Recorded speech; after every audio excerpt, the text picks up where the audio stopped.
Ito mga idol, panoorin nyo. Simple tips lang to para sa mga baguhang driver, baguhang mekaniko. At malaking tulong to sa inyo mga idol kung hindi pa nyo ito na-encounter.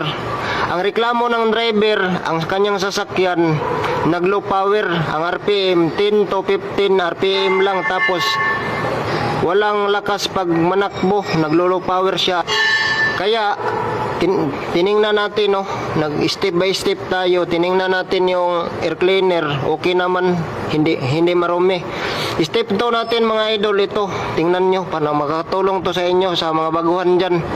Step 2, galing tangke na diesel papunta dito sa injection pump, dadaan muna dito sa primer pump.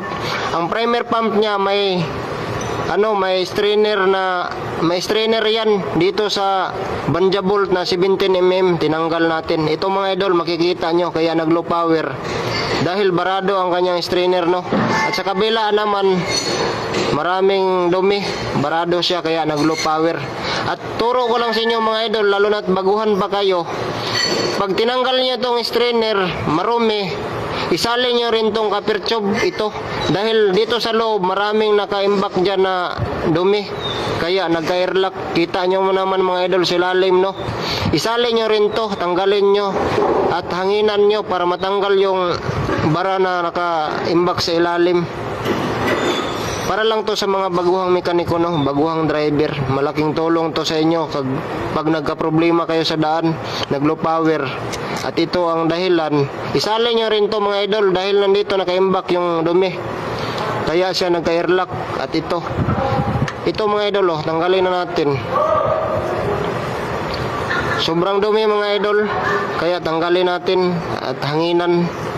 Oh, kita nyo naman mga idol, ang dami ng nakaimbak na dumi. Kaya ganito lang gawin natin pag nag-low power, lalo na lang to mga idol,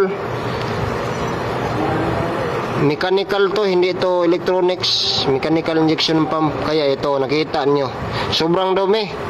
Kung nakita nyo sobrang dumi yung strainer at saka banja bolt, pati rin itong nya, copper tube, mayroon ring dumi na kaimbak sa ilalim. Para lang to sa mga baguhan, no? Simple tips pero nakakatulong sa inyo. At yan lang, maraming salamat sa panonood.